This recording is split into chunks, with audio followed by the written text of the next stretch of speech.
Estamos de volta com o programa Perfil, conversando hoje com Luiz Antônio Simas. Bom, Luiz, a gente falou dos seus livros, falou um pouco da sua carreira, né, como professor de história que foi para as ruas. Agora, você parece que exerce assim, uma função de historiador em todas as suas possibilidades, né? Você escreve, você conta a história, você dá aula em sala de aula. E agora você tem também uma função assim que eu não sei se você esperava, que é de compositor de sucesso. Em que momento você notou que o que você escrevia podia virar música? Olha, eu aprendi instrumento quando era garoto. Então, eu aprendi a tocar cavaquinho. Foi o meu primeiro instrumento, com um professor, inclusive um senhor chamado Guilherme Arriaga, que, para você ter uma ideia, quando me deu aula era tão velhinho, era ótimo, porque ele tinha sido cavaquinista da Carmen Miranda. Ele chegou a tocar com a Carmen Miranda no Bando da Lua, né? E eu comecei a aprender o cavaquinho porque eu era muito pequeno e a minha mão não dava conta do violão. Depois eu aprofundei meus estudos de cavaquinho com um grande cavaquinista que está aí até hoje, que é o Márcio Huck, que é uma referência do cavaquinho, e achei até que eu poderia ser músico num certo momento, porque aí eu fui para o violão e tal, mas o meu instrumento mesmo sempre foi o cavaquinho. Mas num certo momento eu tive que decidir, fui para fazer a faculdade de História e uma carreira de músico, no meu caso eu queria ser instrumentista, demandava um estudo que eu não tinha como fazer. Então, larguei a música, mas sempre gostei de estar ligado à música, sempre gostei de compor algumas coisas, aquele negócio todo, e comecei a escrever muito sobre música. Agora, também fazendo composições, uma coisa que era natural. O que eu não pensava é que essas composições pudessem ser gravadas. E aí elas começaram a ser gravadas. Eu lembro, por exemplo, que uma gravação que estourou de uma forma muito bonita foi de uma música chamada Afoxé de Oxalá, o Cortejo de Babá, que foi gravada pela Roberta Nistra, e essa música acabou tendo uma repercussão muito grande, né? Depois um cantor, Lúcio Sanfilippo, acabou gravando um CD só com composições minhas, melodia e letra, dialogando muito com a tradição da música brasileira, porque eu fazia Ijexá, samba, toada de boi, ciranda, né? Uma porção de coisa, enfim, o jongo, uma série de ritmos. Atualmente estou com umas parcerias aí que vão ser gravadas pela Fabiana Cosa, que é uma grande cantora de São Paulo. Ela está Maravilhosa, né? lançando algumas canções. O próximo CD dela vem com 3 composições minhas. 2 em parceria com Moisés Marques, cantor, meu amigo e tal, e uma parceria minha com Alfredo Del Penho. Então a coisa foi rolando assim, e eu digo para você o seguinte, eu não vejo essas coisas, você falou uma coisa que eu concordo inteiramente, eu não acho que seja uma coisa compartimentada, não. Eu acho que, no fim das contas, esse horizonte ampliado do meu trabalho. Né? Costumo dizer que eu gosto de trabalhar numa encruzilhada, eu sou um sujeito encruzilhado. E a encruzilhada entre a história e a literatura, é a encruzilhada entre a prosa e a poesia, é a encruzilhada entre a canção popular e o texto. Então, eu tenho umas parcerias bacanas, e na pandemia, inclusive, eu estou até fazendo mais música do que escrevendo, mas é uma área que eu gosto muito, é uma área muito afetuosa na minha vida e estamos levando em frente. Você fala de tudo está interligado, inclusive nessa canção tem um trecho dela que fala a soma de 100 é 1. Então está tudo Isso, interligado, né? Música, história, isso. religião, é tudo uma coisa só. Tudo, tudo. Na verdade, é a coletividade, né? Eu costumo dizer que a gente é muito compartimentado, né? De certa maneira, nós somos compartimentados. Você pergunta, por exemplo, a uma pessoa, e aí, o que que você é? Ninguém responde assim, eu sou gente boa, eu sou tranquilo. Não. O cara responde qual é a profissão dele. Sim. É como se nós tivéssemos virado só a nossa profissão. Né? Eu, professor, você, jornalista, não, mas o ser é mais amplo do que isso, né? Então, o mesmo sujeito que dá aula é o sujeito que pega o violão, faz uma música, que desce e vai para um botequim tomar uma cerveja gelada, né? Eu gosto muito desses desafios. Eu agora, por exemplo, estou fazendo repentes, eu tenho um livro para criança que eu espero que seja lançado agora no segundo semestre. Então, essas coisas todas, na verdade, eu vejo como complementares. E é isso mesmo, essa frase do Cortejo de Babá, do Afoxé de Oxalá, né? A soma de 100 é 1, é o ser integral, é isso aí. E essa questão também do ser humano, hoje em dia, ele sentir a necessidade de se incluir numa sociedade que quer criar seres formatados, né?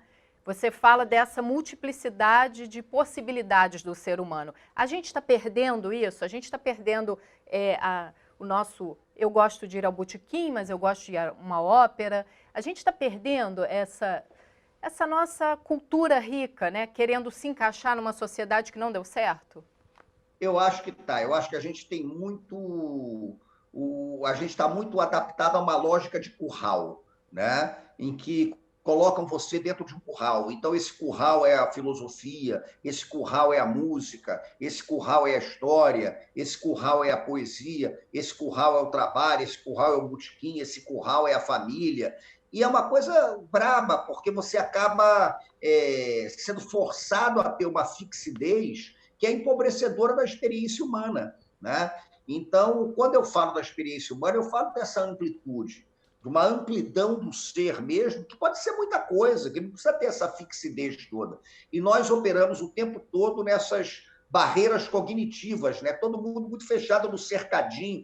Eu vejo muito isso, por exemplo, quando às vezes chegam para mim e dizem que algumas livrarias não sabem exatamente em que estante colocar meus livros, porque é o quê? Então, bota na história, bota na literatura, bota na crônica, bota. Não tem. Então, eu sempre digo o seguinte: olha, se tivesse uma estante chamada Encruzilhada, você podia botar meu livro nessa estante, porque eu gosto dessa experiência mesmo, da disponibilidade.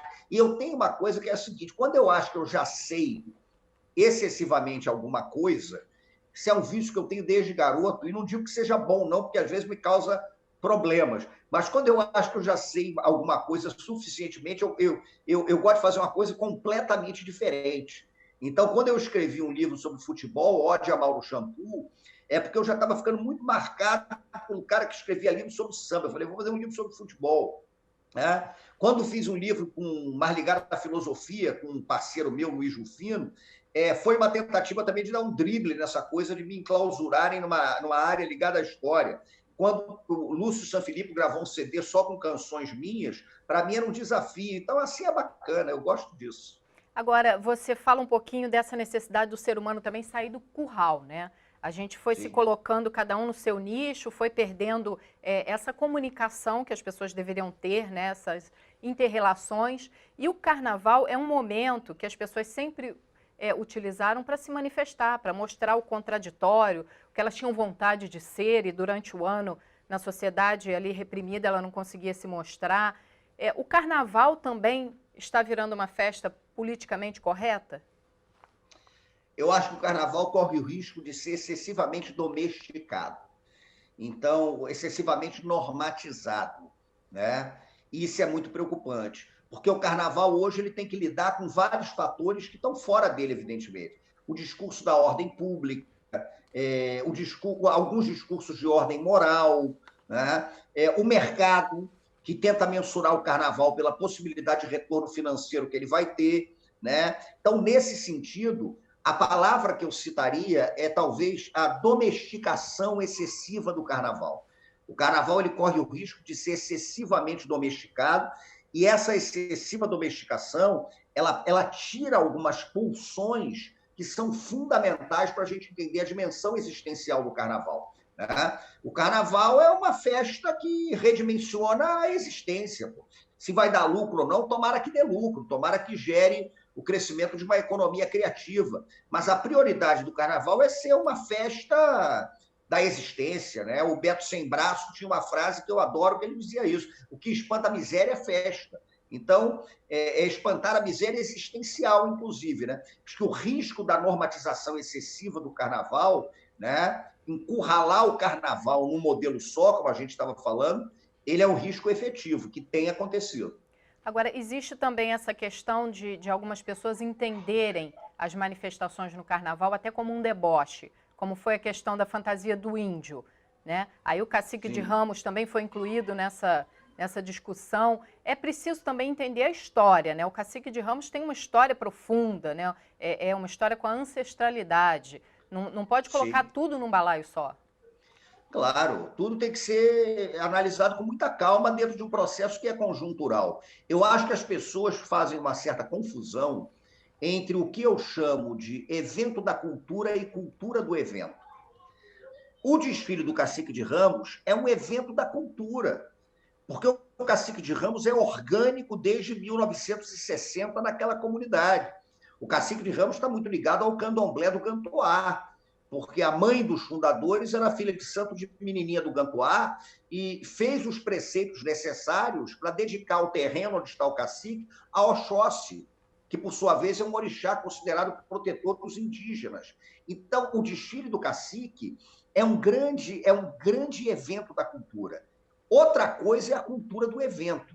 É aquela coisa solta, é aquela coisa que não tem organicidade, né? É um simulacro, não é uma vivência. Então, quando você trata as coisas pela lógica da cultura do evento, fica muito raso, fica muito complicado, e eu realmente acho que a gente pode dimensionar um sentido crítico a esse processo. Mas quando se fala, por exemplo, de um cacique de Ramos, não, aquilo é um grande evento de uma cultura cotidiana. Então, a gente ter o discernimento de analisar cada caso, tentar compreender cada caso, tentar contextualizar, lançar um olhar mesmo, que é o olhar da cultura, que é o olhar da história, o olhar da antropologia, o olhar do convívio cotidiano com aqueles fenômenos, eu acho muito importante para que a gente não caia, né, numa cultura do cancelamento em que todos os gatos acabam sendo vistos da mesma maneira de noite, é como se todos eles fossem pardos, e a gente não consegue discernir, né,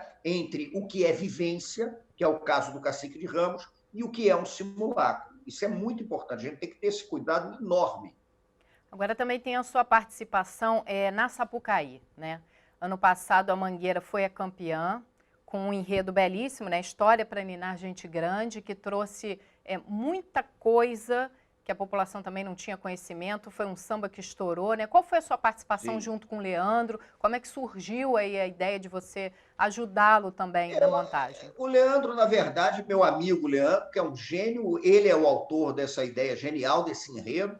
Nós conversamos antes, inclusive, do lançamento do enredo, passamos uma tarde inteira num botequim, o Bode Cheiroso, enfim, um botequim no Maracanã, o Leandro me falando do enredo e a gente trocando ideia, o Leandro conversou com muita gente, e aí ele escreveu um enredo que é belíssimo, e já no processo do carnaval, o Leandro me chamou para fazer uma espécie de curadoria de texto, sobretudo no último carro da escola, que era um carro que vinha falando de ditadura militar, era um carro que vinha falando de Duque de Caxias, Princesa Isabel, Marechal Floriano, personagens polêmicos da história do Brasil.